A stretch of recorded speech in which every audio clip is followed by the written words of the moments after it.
नहीं साहब चलो अंदाला बहुत अंधी है मत करो नहीं क्या तो एक बार तुम लोगों का नाइट नहीं चला बोले तो नाइट टाइम नहीं मिल रहा है बिगाड़ में लगा आके मिल रहा तो बोला ठंडी लगा अब तो वही हाल हो गया ना खाना नहीं मिला खाना नहीं मिलेगा तो बोला खाना ठंडा है एकदम फास्ट क्वालिटी ठीक है ना हाँ खाना तो एकदम फास्ट क्वालिटी दाल खा लेते तो ऐसी दाल खाने के बाद प्रेगनेंसी आ जाए उल्टी आ जाता है What? चलो ठीक है ये लोग ठीक है इंग्लिश का बोले अरे इस वीक का टॉपिक क्या रखा है वर्केट हाइट में क्या क्या आता है वर्केट हाइट मतलब हमें हाइट क्या जानते हो ना हाइट पे काम करने के लिए क्या क्या सावधानी क्या क्या सेफ्टी क्या क्या प्रिकॉशन कौन सी चीज़ों का ध्यान रखना चाहिए ताकि हमें तो हमें दूसरों का भी नुकसान ना हो मुझे पता है ये बात मैं यहाँ बताऊंगा वहाँ जाकर तुम लोग भूल जाओगे मुझे अच्छी तरह से पता है लेकिन कोई काम है वो जरूर पूरा करूँगा ठीक है ना तो वर्केट हाइट क्या होता है कोई बताएगा ऊंचाई पे काम करेगा और वर्केट हाइट का एक लिमिट है यानी 1.5 मीटर यानी 10 मीटर से ऊपर आप काम करने के लिए जाते हो तो आप वर्केट हाइट में काउंट हो जाते हो तो जब आप वर्केट हाइट में काउंट हो जाते हो तो उसमें आपका कुछ एडिशनल सेफ्टी का भी ध्यान रखना पड़ता है ताकि कहीं बाई मिस्टेक हमारा पैर स्लिप ट्रिप या हम कुछ फॉल हो जाए वहाँ से तो हमें ज़्यादा नुकसान ना हो बस छोटा मोटा इंजरी या माइनर या वो भी ना हो उसके लिए हम उसका यूज करते हैं ठीक है तो उसमें भी दो प्रकार का होता है एक फॉल प्रोटेक्शन होता है एक फॉल प्रिवेंशन होता है फॉल प्रोटेक्शन क्या होता है फॉल प्रोटेक्शन में ये होता है कि आप हाइट पे काम कर रहे हो लेकिन गिरने के बाद जो आपको सुरक्षा दे उसे फॉल प्रोटेक्शन बोलते हैं फॉल प्रिवेंशन उसको बोलते हैं जो आपको गिरने ही ना आए दोनों समझ में आया क्या है एक गिरने के बाद बचाता है और एक गिरने ही ना नहीं देता है तो कौन सा बेटर है गिरने ना आते वही बेटर है उसको कैसे पहचानेंगे आप सिंपल है जो हम इसका फोल्डिंग पे या ग्रीडिंग पे काम कर रहे हैं उसके साइड में जो गार्डरेल लगा है तो वो ठीक है पहले तो वो मिडिल फिट और टॉप है ठीक है ना वो क्या करता है कि हमें वहां से गिरने से बचाता है यानी हम ईंट से भी खड़ा हो जाएंगे तो कोई धक्का भी देगा तो मे भी कम चांस है कि गिरोगे क्योंकि उसको पकड़ के आप वहाँ खड़ा हो सकते हो हैंग हो सकते हो ठीक है ना अगर वो नहीं रहेगा तो कहीं किनारे में खड़ा रहोगे या काम करते करते कहीं किनारे तक पहुंच गए तो पैर पीछे की ओर गया तो नीचे जाने का खतरा ज़्यादा तो रहता है इसके लिए उसको बनाएगा उसको गार्डरेल बोलते हैं उसमें 3 सिस्टम आता है तीनों का तीनों अलग अलग काम है पहला टू बोर्ड होता है टू बोर्ड जो हमारा छोटा मोटा मटेरियल रहता है उसको गिरने से बचाता है जैसे अपना स्क्रू ड्राइवर हो गया उसको हम लोग प्लेटफॉर्म पे ऐसे ही रख देते हैं ना कि कहीं फिर उठा के अपना काम कर सकें लेकिन वो गलत है उसके लिए एक टूल लेने आता है उसे हमें हैंग करना पड़ता है ताकि हमारे हाथ से भी छूट जाए कहीं नीचे वो ना जाए और हम आसानी से उठा करके वहाँ से काम कर सकें जैसा इसका फोल्डर वो यूज करता है ना अपना रिंच पाने के लिए उसी तरह का आता है लेकिन हमारे यहाँ उसका जो स्क्रू ड्राइवर है उसमें कुछ एक्स्ट्रा होल करने के लिए मना किया है इसके लिए उसको लागू नहीं किया जा रहा ठीक है उसके लिए एडिशनल दिया गया है टो बोर्ड ताकि हमारे पैरों से या वहाँ पर रख के चहल के राउंड हो कहीं नीचे ना गिर जाए ठीक है मिडिल थोड़ा बड़ा जैसे पोस्टर का अपना डब्बा है उसे अपना वहाँ से बाहर हो जाए ना गिर जाए कोई अपना कापूस रखा हुआ है पैर से लगे या खुद हम ही पैर मार मजाक मस्ती में वो ना गिरे उसके लिए उसको लगाया जाता है लास्ट में आता है कॉपरेल हमें गिरने से बचाता है क्योंकि हम किनारे पर भी काम करते हैं अगर मिडिल कहाँ तक आता है यहाँ तक आता है और यहाँ तक आप वैसे जो पीछे के साइड में उजल भी जा जाते हो तब भी गिरने का चांसेस ज़्यादा रहता है लेकिन मिडिल टॉपरेल हमारे यहाँ तक कमर तक आता है कहीं चेस्ट तक आता है वो हाइट के हिसाब से डिजाइन किया जाता है, ठीक है ना, तो वो हमें गिरने से बचाता है, ठीक है। अब फॉल प्रोटेक्शन में क्या आता है, अपना सेफ्टी हार्नेस आता है। सेफ्टी हार्नेस यानी सेफ्टी बेल्ट जो हम पहनते हैं, कहीं बाई मिस्टेक फॉल हो जाए तो हमें गिरने के बाद लगभग 1.5 मीटर या 2 मीटर के बाद हमें हैंग कर लेता है, क्योंकि उसका लेनियार्ड का लंबाई होता है 1.8 मीटर, ठीक है। ऐसा ना नहीं है कि आप जस्ट से गिरोगे तभी आपको हैंग कर लेगा, थोड़ा नीचे लेके जाएगा फिर हैंग करेगा। तो उसको एंकरिंग भी ऐसी जगह पे करना रहता है कि जहाँ से हम गिरे तो हमारे गिरने का डिस्टेंस और उसका डिस्टेंस दोनों थोड़ा डिफरेंस हो, ताकि हम गिरे तो ज़्यादा नीचे हम ना जा पाए, कुछ ऊपर में ही हमें हैंग कर ले। मान लो कि हम इतने ऊपर का काम कर रहे हैं, ठीक है, यहाँ पे काम कर रहे हैं और यहाँ पे हमारा गार्डरेल है, यही तो हमने एंकरिंग कर लिया, ठीक है। तो यहाँ से गिरेंगे हम लोग तो डेक पे नीचे ही आएंगे ना, क्योंकि उसका लेनियर का लंबाई भी इतना ज़्यादा है ना, तो क्या फायदा होगा, तो उल्टा उसमें फंस जाएंगे, फिर हमारे यहाँ फंसेगा, फिर टूटने का भी चांसेस रहेगा, कोई फायदा नहीं है। तो उसको कभी भी अपने कंधे के लेवल से एंकरिंग करें, ताकि गिरे तो हमें हैंग कर सके। जिस काम के लिए उसको लगाए हैं वो काम हमारा हो उसके लिए, ठीक है ना। अब उसका भी एक रूल होता है, जैसे कि हम 1.5 मीटर पे काम कर रहे हैं, तो उसका लेनियर का लंबाई 1.8 मीटर होता है, फिर अपना बॉडी का लेंथ होता है, तो वहाँ कोई फायदा है नहीं। लेकिन जो हमारा गार्डरेल होता है उसके मिड रेल में हम अगर एंकरिंग करते हैं, तो अगर वहाँ से हम खोल लेते हैं टॉप रेल को ऊपर से, तो वहाँ पे हमारा कारीगर होता है और दोनों के स्टेप को अलग अलग एंकरिंग किया जाता है, ताकि अगर एक एंकरिंग कर लिए हैं, एक एंकरिंग से नीचे का डिस्टेंस कम है तो दूसरे एंकरिंग से उसका डिस्टेंस थोड़ा ज़्यादा हो, ताकि हम नीचे ना गिर सकें, ठीक है। और इसका एक और मुख्य पार्ट है कि कितने लोग ये समझ रहे हैं, जैसे मैं सिंगा से के यहाँ पे सिंगा के यहाँ पे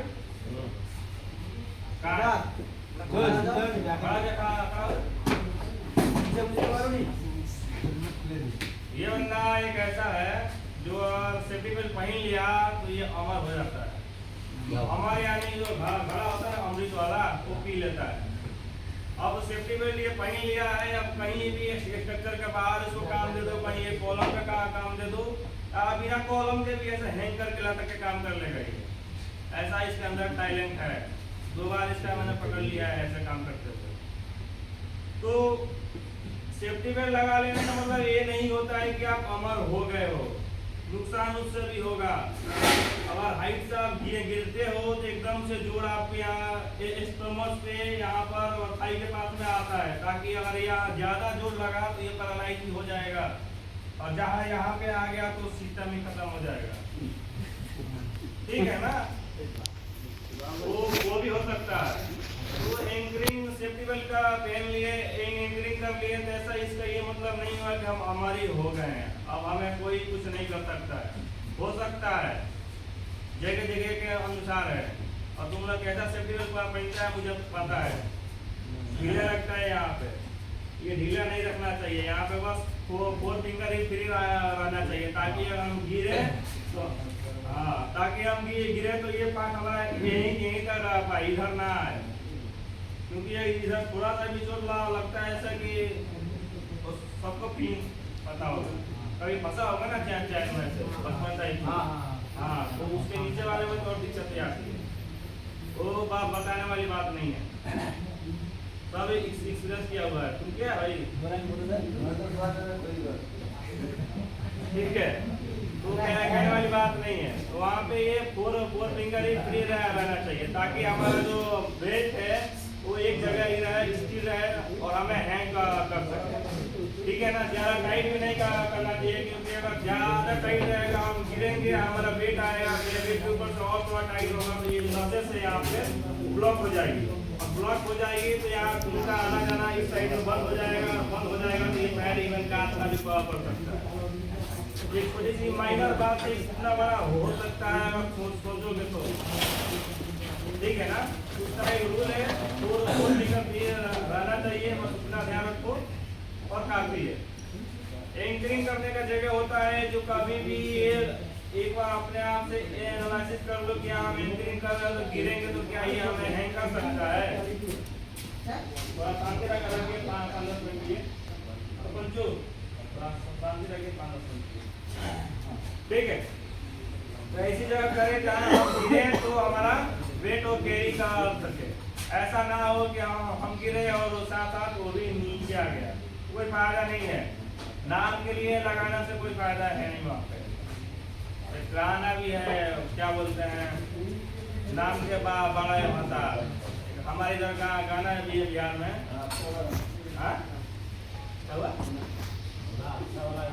अच्छा वाला है, सुनो जो वाला है इसमें, ठीक है। मतलब उसका मतलब हुआ है कि नाम के है बस आप बता रहे नहीं और अपने हस्बैंड को बोलती है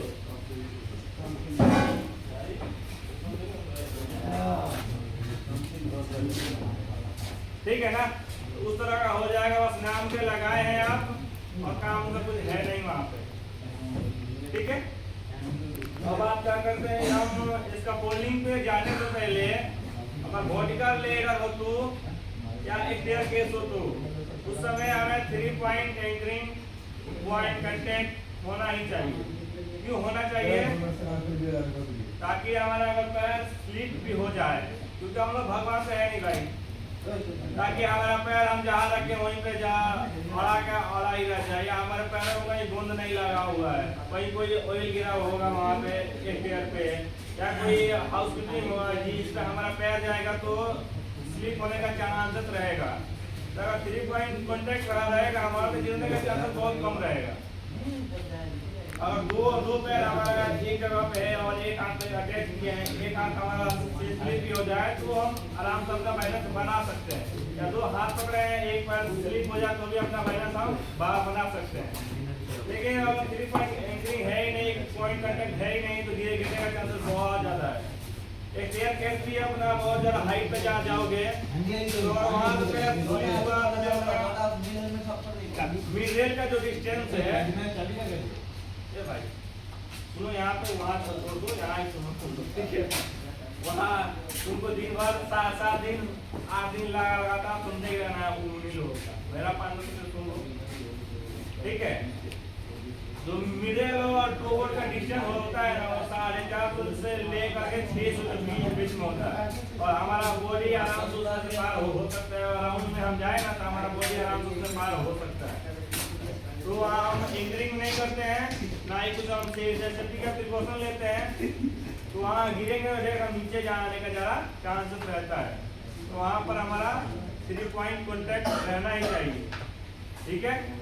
और वर्टिकल लेयर है तो वहाँ कभी अपने हाथ में सामान लेकर कोई आइटम हो गया या कोई टूल हो गया उसको लेके नहीं जाना है, अपने बॉडी से हैंग कर लो या किसी रोप के सहायता से उसे ऊपर खींच लो, लेकिन अपने हाथ में लेके नहीं जाओ उसे, वो तो आएगा सांस में तुम भी आओगे, क्योंकि एकदम कहाँ रहता है उसमें। मेरे चलने में दिक्कत आता है तो सामान लेके चलने में दिक्कतें आती है। बहुत लोग बोलेगा हमें तो आदत हो गई है, तो आदत के बाद ही कुछ ना कुछ इंसिडेंट होता है। यहाँ पर हुआ इंसिडेंट सबको पता है ना, सबको पता है यहाँ पे क्या हुआ था 2 दिन 3 दिन पहले, पता है ना। वो भी बंदा उसको क्या पता था कि मैं ऐसे काटूंगा तो मेरा पैर पे आ जाएगा ऐसे, वो तो अपने जान से सुरक्षा में ही काम कर रहा होगा ना। तो सीधा सा बात, तुम कोई भी बंदा नहीं बता रहे हो भाई,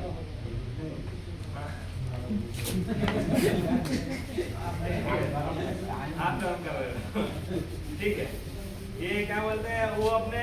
जाने से तो अच्छा में ही काम कर रहा होगा, वो नहीं चाहता होगा कि मेरा पैर कटे, मेरा ब्लड गिरे या मेरा पैर में 4-5-6 टाके लगे, वो तो नहीं चाहता होगा ऐसे।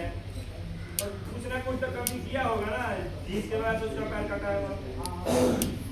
वही सब है, हम काम करते हैं लेकिन हमें उस बात का अंदाजा नहीं रहता है कि हम क्या गलतियां कर रहे हैं, और उसके वजह से हमें इंजुरेट होना पड़ता है। तो क्या फायदा है भाई, कंपनी हमें काम करने का पैसा दे रही है ताकि हमें ब्लड गिराने का यहाँ पैसा दे रही है, ना हमारे हाथ काटने का यहाँ पैसा दे रही है। तो जितना पैसा दे रही है उतना ही काम करके दे देंगे ना, हम अपने से एक्स्ट्रा क्यों देना भाई। ऐसा तो नहीं है कि आप अपना ब्लड यहाँ गिरा के जाओगे तो आपको कंपनी कुछ अवार्ड या एक्स्ट्रा पैसा देगी, ऐसा तो कुछ है नहीं। तो काम 2-4 मिनट लेट जल्दी करो ठीक है, लेकिन जो अपना सेफ्टी का मेजर्स है उसका ध्यान रखो। हम आपके लिए वो बोल रहे हैं यहाँ पर, हम आपके लिए यहाँ पर वो बोल रहे हैं, ना कि हम अपने लिए यहाँ पर बोल रहे हैं। हमें पता है कि हमें अपनी सुरक्षा कैसे करनी है। हम आपको याद दिला रहे हैं कि कैसे आप अपनी सुरक्षा कर सकते हो, कैसे अपने घर जा सकते हो, ठीक है। ध्यान है ना मैं क्या बोल रहा हूँ। ये जो भी बातें मैं यहाँ बोला वो कहीं ना कहीं आप लोग गलतियों को मैं देखा था, वही बात को यहाँ पे मैं तो दोहरा रहा हूँ। ऐसा नहीं है कि मैं अपने मन से बातें बोल रहा हूँ। और जो मैं साइड में आप लोगों को बोलता हूँ वो भी कहीं ना कहीं मैं कुछ ना कुछ देखा हूँगा, उससे कुछ ना कुछ इंसिडेंट में देखा हूँगा, तभी मैं ये बातें आपको बता रहा हूँ। एक डियर केस का एक LFI में शेयर कर रहा हूँ। यही DTA में क्या हुआ था, एक बंदा हाइट पे काम कर रहा था, ऐसा ही नॉर्मल एक डियर केस था, ठीक है। वो बंदा कुछ मटेरियल लेके आ रहा, जैसे फ्लैंज वगैरह था ना, लेकिन उसमें हेवी वेट था, उसको लेके आ रहा था। उसका पैर स्लिप हुआ, वहाँ पे पैर स्लिप हुआ और वहाँ से गिरा। वो गिरा, डायरेक्ट नीचे आया और उसका जो गैप होता ना एक डियर केस का, एक पैर उसका उसमें फंस गया, एक पैर उसका फंस गया उसी में, और उसका बॉडी स्टेयर से बाहर हो गया, जिसकी वजह से उसका एक पैर टूट गया, यहाँ से पूरा पैर टूट गया उसका यहाँ। हम लोग को लगता है ना कि एक हाथ ना पकड़ने से क्या हो सकता है, लेकिन होगा तो पता चलेगा क्या हो सकता है। एक और इंसिडेंट हुआ है MPF का, अभी हाल ही में 2-4 दिन पहले का इंसिडेंट हुआ है। एक बंदा एसिड एरिया में काम कर रहा था, ठीक है, काम कर रहा था, उसने नॉर्मल गोल्स को यूज किया हुआ था, जैसे बलून है ना, और ये भी है यहाँ पे, दोनों एकदम लिखते हुए आमने सामने, ऐसा ही नॉर्मल गोगल का यूज किया हुआ था वो, ठीक है। उसको नहीं पता था कि वो पाइप ही टूट जाएगा, तो क्या पता है कि पाइप सड़ा है क्या है, उसको नहीं पता है ना। वो तो ऊपर देख रहा है, ठीक है, अपना काम कर रहा था, जैसे वो खोलने गया वो पाइप ही टूट गया। पाइप ही टूटा तो जो उसका प्रेस होता है, मान लो कि उसमें 8 kg, 2 kg, 4 kg का प्रेशर जो एकदम से निकलेगा तो काफी प्रेशर से हमारे आंखों की और हमारी बॉडी की दूसरी तरफ जाएगा। तो ऐसा ही हुआ और उसके आंखों में फ्लैश गया वो केमिकल का। लेकिन बड़ा बंदा एक्टिव था, जल्द से जल्द वहाँ से उसको वैसे ही ले गया ताकि मतलब उसका आंखों का रोशनी गया नहीं है, ठीक है। लेकिन अगर कुछ हजारियस एसिड रहता तब क्या होता? बिना आंखों के क्या कर लोगे भाई? बिना आंखों के कुछ कर सकते हो? हाँ, दुनिया अंधेरा ही दिखेगा, उससे आगे तो मर जाना ही रहता है, बेटर है भाई। दूसरे के लैट्रिन करने भी जाओगे, दूसरे का जो भाई पानी ला के देगा मुझे, क्या फायदा उसे जिंदगी का भाई? आखिर चला जाए तो छोटी छोटी बातें हैं जिनको हम ध्यान रखते हैं तो काफी बड़े इंसिडेंट को भी हम टाल सकते हैं, ठीक है। और एक मेरा भाई है, मैं अपना पर्सनल ये शेयर कर रहा हूँ। इसमें ये सिंपल सा मेरा रूल है कि मान लो कि अगर आप काम कर रहे हो, आप जब तक काम करके दे रहे हो अपना 100% दे रहे हो तब तक ठीक है, आपको पैसा मिल रहा है। लेकिन अगर आज आपको कुछ हो गया, आज आपके साथ कोई इंसिडेंट हो गया, तो कंपनी को आपकी जगह भरने में ज़्यादा 2 घंटे, 4 घंटे या 10 घंटे लगेंगे, उससे ज़्यादा टाइम ही लगेगा। आपकी जगह पर कोई और लगेगा काम करने के लिए। लेकिन अगर आपको इंसिडेंट हो गया तो आप कितने दिन हॉस्पिटल में रहोगे, आपके साथ और क्या होगा उसका कोई कॉन्स्टेंसी नहीं करता, क्या हो सकता है। काम करो, काम करने का ही पैसा मिल रहा है, लेकिन सेफली करो। मेरा कंसर्न नहीं है कि जितना सेफ करोगे उतना ही अच्छा रहेगा। कंपनी को दूसरा वर्कर मिल जाएगा, दूसरा सेफ्टी वाला मिल जाएगा, दूसरा सुपरवाइजर मिल जाएगा, लेकिन मेरी माँ को मेरे जैसा लड़का नहीं मिलेगा। फिर मिलेगा नहीं ना, मेरी बीवी को मेरा हस्बैंड मिल पाएगा।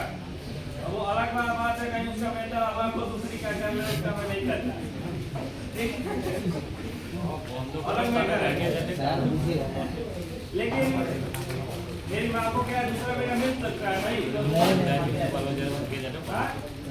लेकिन कंपनी का दूसरा वर्कर मिल जाएगा एक से दो दिन मिल जाएगा उसको आपके बिना कंपनी का काम नहीं रुकने वाला है नहीं रुकना है रियल फैक्ट है समझोगे आगे जा जाओगे नहीं समझोगे अब कोई लोग वो बोलेगा कि मेरे आगे पीछे कोई नहीं है तो भाई क्यों कर रहे हैं आप मौज करो यस करो बाहर जाओ घूमो फिरो ठीक है ना इतना सही का कंसर्न है और सुरक्षित रहते हो तो काफी अच्छा है नहीं रहते हो इतना दिक्कतें आती है चलिए ठीक है